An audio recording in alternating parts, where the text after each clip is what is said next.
Communication system. इसमें सबसे पहले देखते हैं कि कम्युनिकेशन का मतलब क्या है। Communication is a process of information exchange.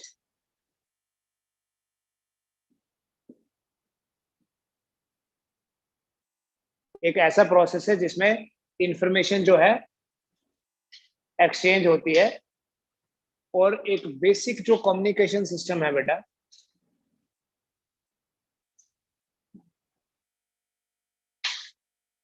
Basic communication system, इसमें क्या क्या होता है। सबसे पहले इसमें हमारे पास होता है सोर्स ऑफ इंफॉर्मेशन, फिर होता है बेटा ट्रांसमीटर, फिर होता है कम्युनिकेशन चैनल,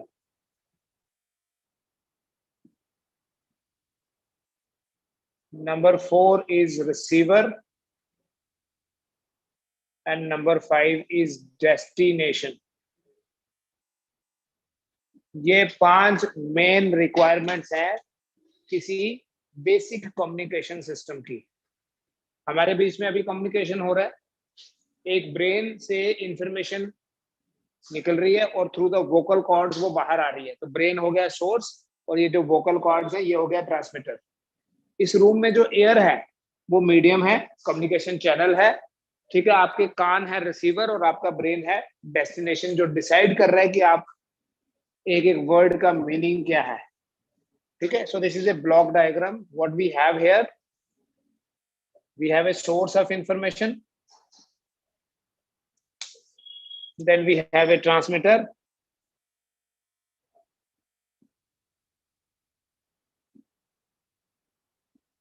उसके बाद हमारे पास कम्युनिकेशन चैनल है,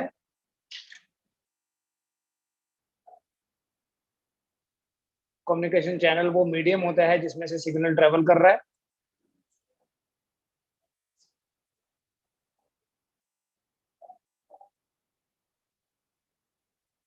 Then we have receiver and finally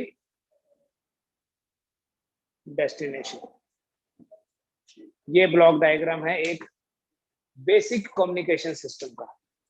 जो भी इंफॉर्मेशन हम एक्सचेंज कर रहे हैं उस इंफॉर्मेशन को सिग्नल भी बोलते हैं। The information being exchanged is called as signal. So communication process एक ऐसा प्रोसेस है जिसमें सिग्नल को एक्सचेंज किया जाता है between transmitter and receiver. Transmitter और रिसीवर के बीच में सिग्नल को एक्सचेंज करते हैं, उस प्रोसेस को कम्युनिकेशन सिस्टम बोलते हैं।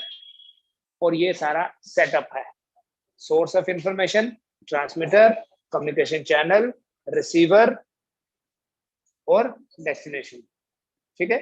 जैसे अगर हम रेडियो कम्युनिकेशन की बात करें तो हम जो घर में रेडियो यूज करते हैं वो एक्चुअली रेडियो रिसीवर होता है। ट्रांसमिशन कहीं दूसरे एंड से हो रही है ना।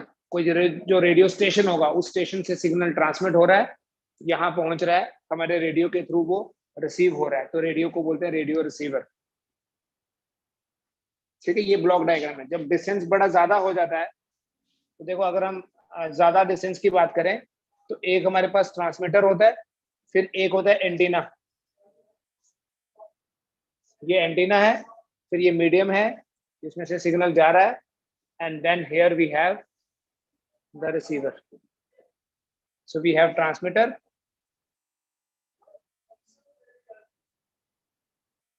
and we have receivers.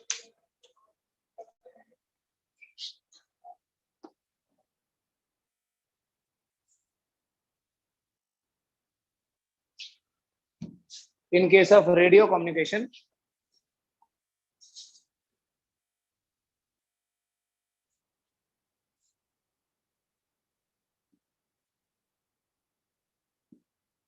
antennas are used.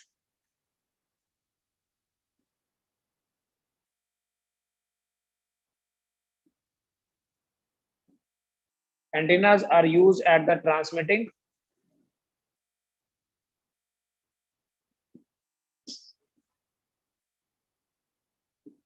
and at the receiving station.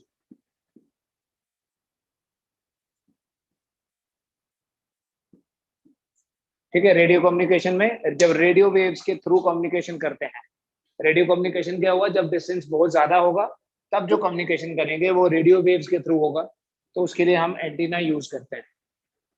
ये एंटीना क्या करता है, एनर्जी को ट्रांसमिट करता है।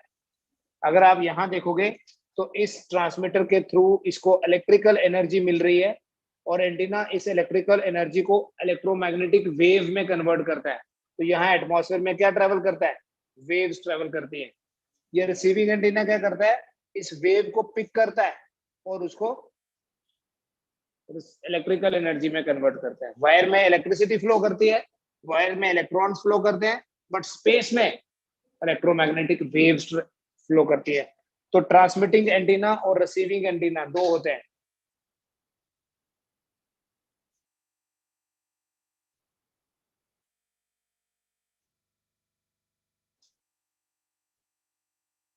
ट्रांसमिटिंग एंटीना क्या करता है, it converts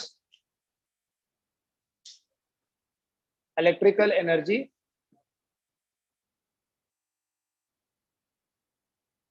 into electromagnetic wave. और दूसरा है रिसीविंग एंटीना,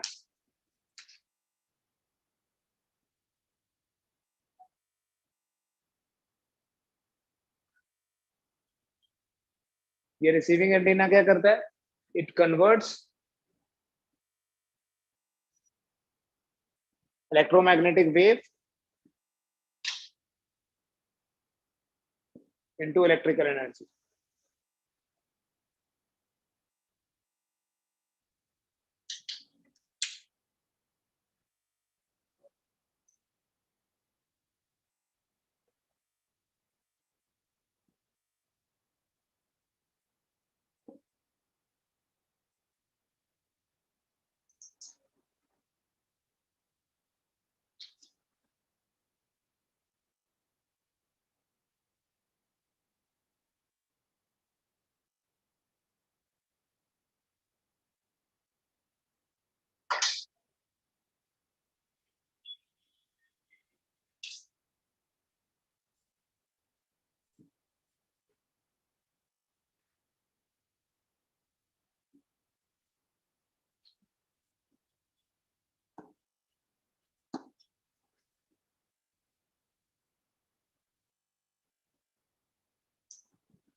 बेटा एक होता है डिजिटल कम्युनिकेशन,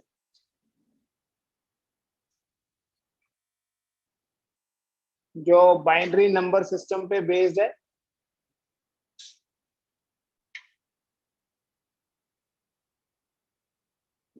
और एक होता है बेटा एनालॉग कम्युनिकेशन।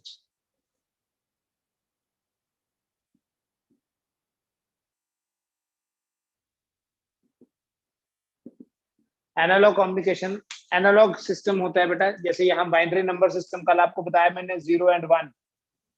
एनालॉग सिग्नल जो है वो कंटिन्यूसली टाइम के साथ वेरी करता है, जैसे हम ऑल्टरनेटिंग करंट को रिप्रेजेंट करते हैं या ऑल्टरनेटिंग वोल्टेज को।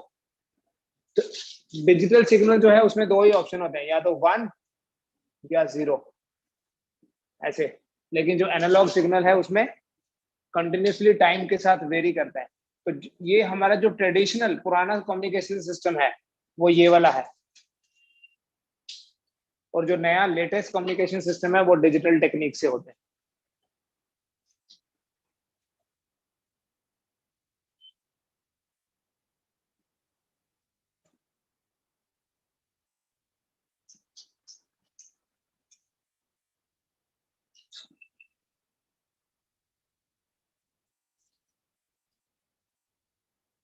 बेटा कम्युनिकेशन में एक बड़ा इंपॉर्टेंट पैरामीटर है जिसे बोलते हैं bandwidth.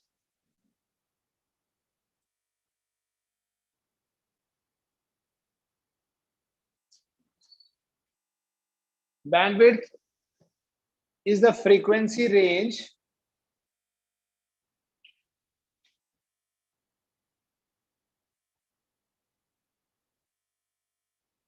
over which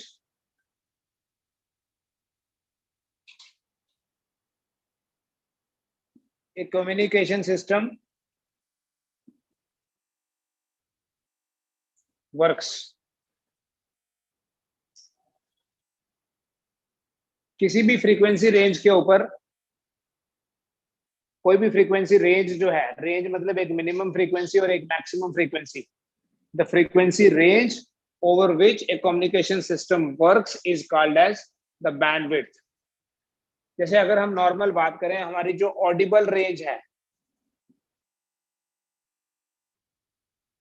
Audible range क्या है, 20 हर्ट्ज से लेके 20,000 हर्ट्ज, पता है? तो बैंडविड्थ कितनी हुई बेटा?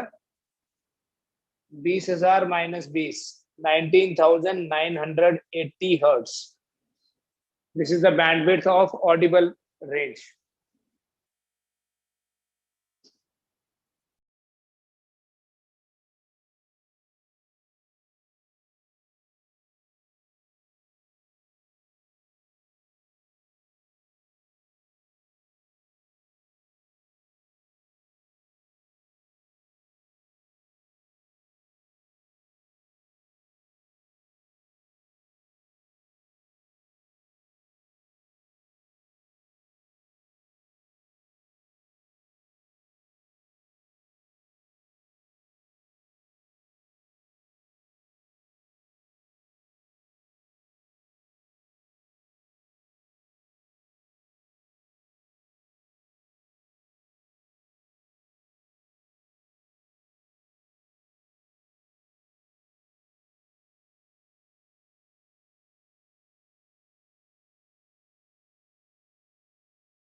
एनालॉग में तो टाइम वेरिंग, जैसे एसी में बताया था ना, वही है।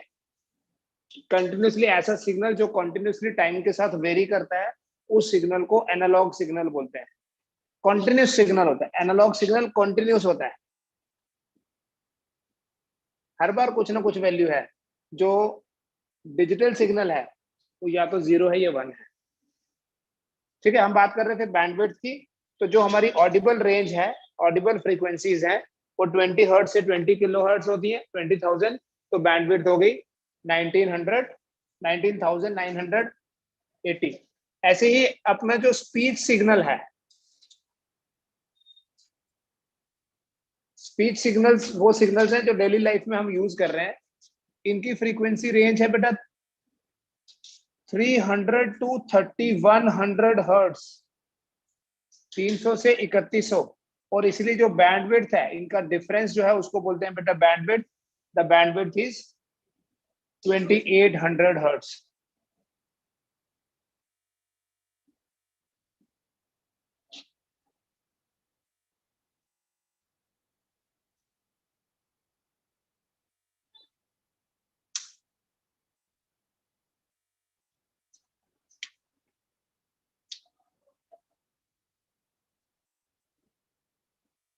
ठीक है, अगर आपको याद होगा, अगर आप ध्यान से देखें, जो हमारे एफएम चैनल है, जो रेडियो स्टेशन होते हैं, उनकी भी पर्टिकुलर फ्रीक्वेंसी रेंज होती है। उन सब की फ्रीक्वेंसी रेंज है 88 मेगाहर्ट्ज से लेके 108 मेगाहर्ट्ज तक।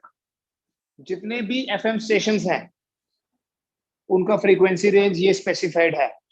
जैसे आपको पता होगा 91.9, 98.3, 92.7, ये सारे एक्चुअली फ्रीक्वेंसीज हैं। ये मेगाहर्ट्ज भी होना चाहिए साथ में।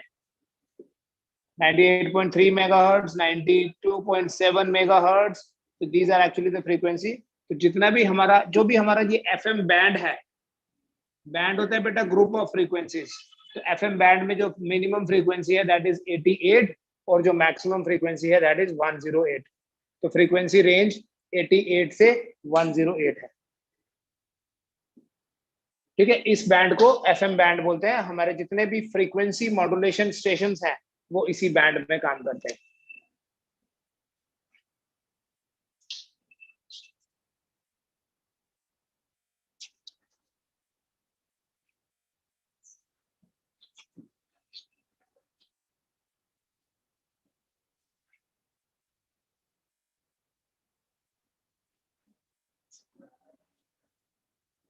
बेटा जनरली अगर हम बात करें, मॉड्यूलेशन एक टेक्निक होती है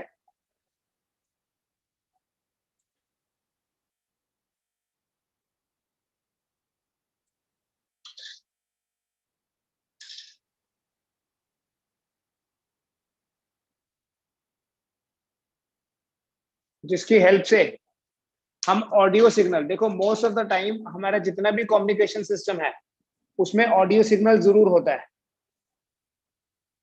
अब ये जो हमारा ऑडियो सिग्नल है, जो वॉइस सिग्नल है, ये लो फ्रीक्वेंसी सिग्नल होता है और लो फ्रीक्वेंसी सिग्नल होने के कारण it can not be transmitted over a longer distance.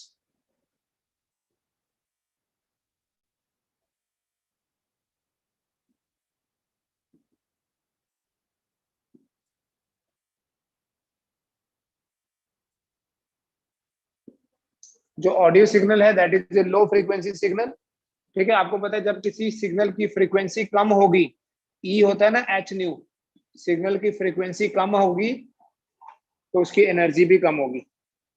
So our audio signal is a low frequency signal. ये अपने आप ज्यादा डिस्टेंस ट्रेवल नहीं कर सकता है। इसलिए अगर इस ऑडियो सिग्नल को, चाहे वो रेडियो में है चाहे वो टेलीविजन में है, इस ऑडियो सिग्नल को ज्यादा दूर तक पहुंचाना है, देखो अगर हम इसकी फ्रीक्वेंसी चेंज करेंगे तो ये सिग्नल चेंज हो जाएगा, क्योंकि किसी भी सिग्नल की फ्रीक्वेंसी ही उसकी उसकी आइडेंटिटी होती है। इस सिग्नल की फ्रीक्वेंसी इतनी है तो उसमें ये इंफॉर्मेशन है, उसी से पता चलता है। इसलिए ऑडियो सिग्नल को हम डायरेक्टली ट्रांसमिट नहीं करते, हम यूज करते हैं कैरियर सिग्नल। क्या यूज करते हैं? Carrier signal. ये कैरियर सिग्नल क्या है? Basically it is a high frequency signal which is used to transfer data, to transfer, which is used, या ऐसे लिखें, it is a high frequency signal on which the carriers signal, एक high frequency signal है on which the audio signal is superimposed। एक high frequency signal है जिसके ऊपर क्या करते हैं, ऑडियो सिग्नल को सुपर इम्पोज किया जाता है और फिर ट्रांसमिट किया जाता है ओवर ए लॉन्गर डिस्टेंस। ठीक है, तो यही मेन टॉपिक बेटा इस चैप्टर में एक ही है। मॉड्यूलेशन एक ऐसी टेक्निक है जिसमें हम हाई फ्रीक्वेंसी कैरियर सिग्नल लेते हैं और ऑडियो सिग्नल को उसके ऊपर सुपर इम्पोज करके ट्रांसमिट करते हैं over a longer distance. Since हमारा carrier signal high frequency signal है, इसलिए इसकी एनर्जी ज्यादा होती है। सुपर इम्पोज होता है जैसे जैसे मान लीजिए कि एक आदमी जो है उसको वो ज्यादा डिस्टेंस ट्रेवल नहीं कर सकता बिकॉज ही इज वीक। सो वो क्या करता है, वो घोड़े पे बैठ जाएगा और दूसरी जगह पहुंच जाएगा। सो ऐसे बोलेगा कि उसने अपने आप को उसके ऊपर सुपर इम्पोज कर दिया। मीन्स उसको उसके लिए एक कैरियर का काम कर रहा है जो उसको कैरी करके ले जाएगा from one place to the other place. इस टेक्निक को कम्युनिकेशन सिस्टम में मॉड्यूलेशन बोलते हैं। ठीक है, हमारे पास दो सिग्नल हैं, एक को बोलते हैं ऑडियो और एक को बोलते हैं carrier. Audio signal and carrier signal. So actually किया क्या जाता है, थोड़ा सा आइडिया दे देता हूं मॉड्यूलेशन का। इन मॉड्यूलेशन सम पैरामीटर, कोई parameter of, in modulation some parameter of the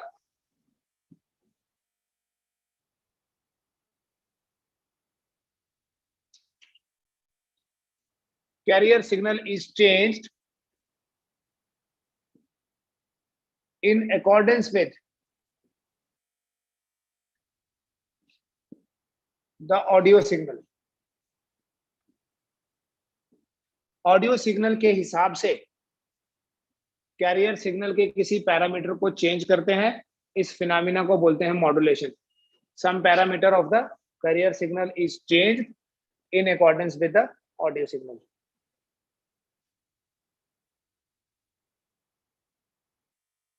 हमारे पास मेनली दो तरह की मॉड्यूलेशन टेक्निक्स है। एक को बोलते हैं एम्पलीट्यूड मॉड्यूलेशन, लिखते हैं एएम, और दूसरी है frequency modulation.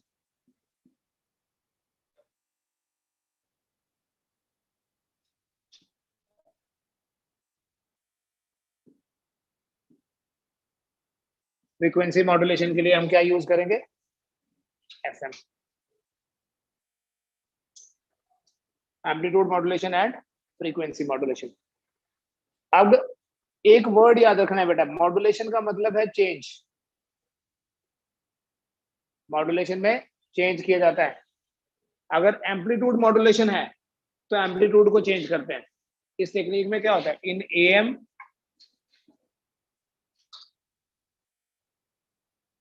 the amplitude of carrier signal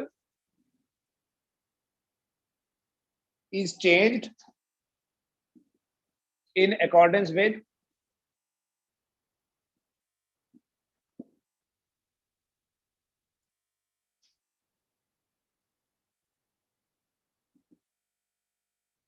amplitude of audio signal।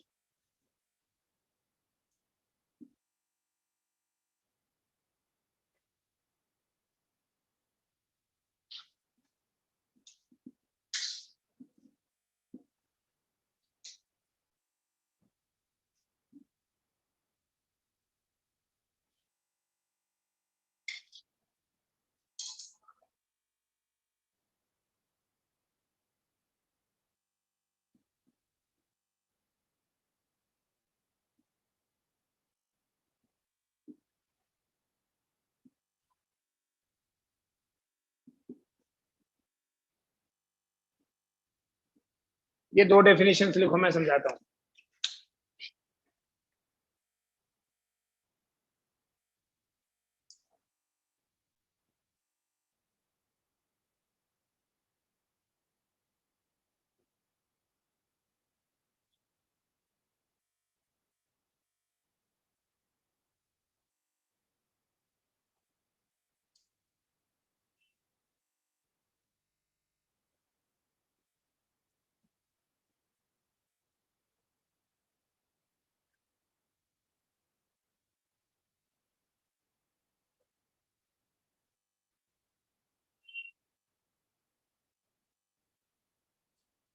Amplitude modulation में जो हमारा कैरियर सिग्नल होता है उसके एम्पलीट्यूड को चेंज करते हैं। किसके accordingly? In accordance with amplitude of audio signal.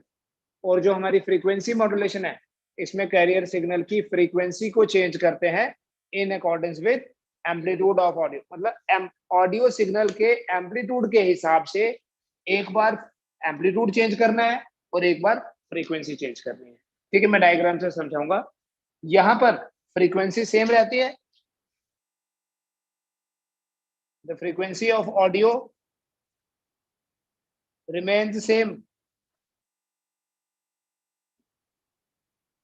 और यहां पर क्या होता है, the amplitude of audio remains same.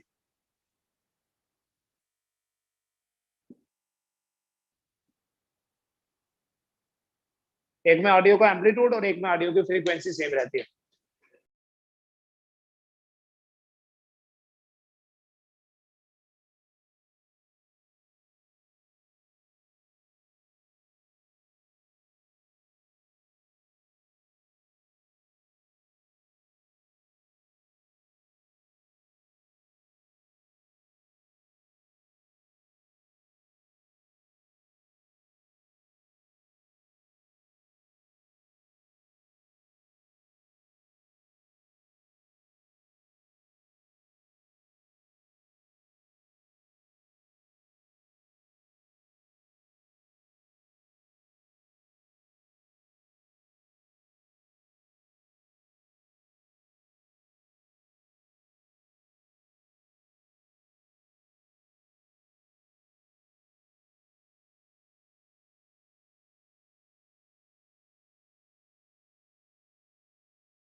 देखो बेटा, रिप्रेजेंटेशन देखो, जो लो फ्रीक्वेंसी सिग्नल है वो ये है, इसे बोलते हैं ऑडियो सिग्नल। ठीक है, ये आपको कितनी वेव्स दिख रही हैं अगर आप ध्यान से देखो तो, एक और ये आधी। इसका जो पीक वैल्यू है आपको एसी में पता है, जैसे लिखते हैं E equal to E0 cos omega T, तो यहां लिखेंगे इस ऑडियो सिग्नल को, जिसे हम मॉड्यूलेटिंग सिग्नल भी कहते हैं, और मॉड्यूलेटिंग सिग्नल भी कहते हैं, इसे ऐसे रिप्रेजेंट करते हैं E equal to EM sine omega M T. Omega M मैंने लिखा मॉड्यूलेटिंग है इसलिए। ठीक है, मैथमेटिकल पार्ट बाद में करेंगे, पहले आप ग्राफ समझो बस। ये होता है बेटा कैरियर सिग्नल।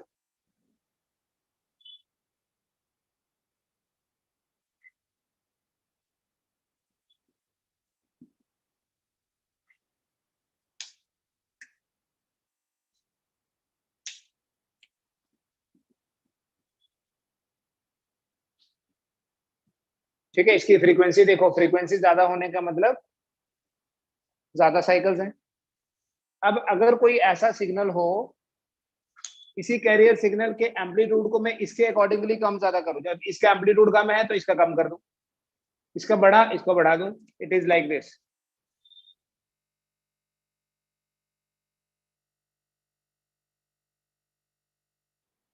ये जो सिग्नल है इसमें एम्पलीट्यूड चेंज हो रहा है, एम्पलीट्यूड कम ज्यादा ज्यादा, जैसे ये, उसके बाद फिर कम होने लगा, फिर कम हो गया और कम हो गया यहाँ, उसके बाद फिर बढ़ने लगा, ये देखो फिर बढ़ने लगा। इसको बोलते हैं एम्पलीट्यूड मॉड्यूलेटेड सिग्नल। क्या बोलते हैं इसको? Amplitude modulated signal. जब इसके एम्पलीट्यूड के हिसाब से इसका एम्पलीट्यूड चेंज किया जाएगा तो एम्पलीट्यूड मॉड्यूलेटेड सिग्नल। और अगर फ्रीक्वेंसी चेंज करें, देखो एम्पलीट्यूड कम फ्रीक्वेंसी कम, एम्पलीट्यूड बढ़ा फ्रीक्वेंसी बढ़ गई, एम्पलीट्यूड कम फ्रीक्वेंसी कम। ये यहां पर एम्पलीट्यूड सेम रखा है, फ्रीक्वेंसी चेंज हो रही है, कम साइकिल्स हैं, ये पास पास हो गई, ज्यादा साइकिल्स हो गई, फिर कम, तो that is called as FM signal. तो जिस सिग्नल में एम्पलीट्यूड चेंज होता है उसे बोलते हैं एम्पलीट्यूड मॉड्यूलेटेड सिग्नल, और उसको बोलते हैं एम्पलीट्यूड मॉड्यूलेशन। और जहां फ्रीक्वेंसी चेंज होती है उसको बोलते हैं फ्रीक्वेंसी मॉड्यूलेशन सिग्नल। ठीक है।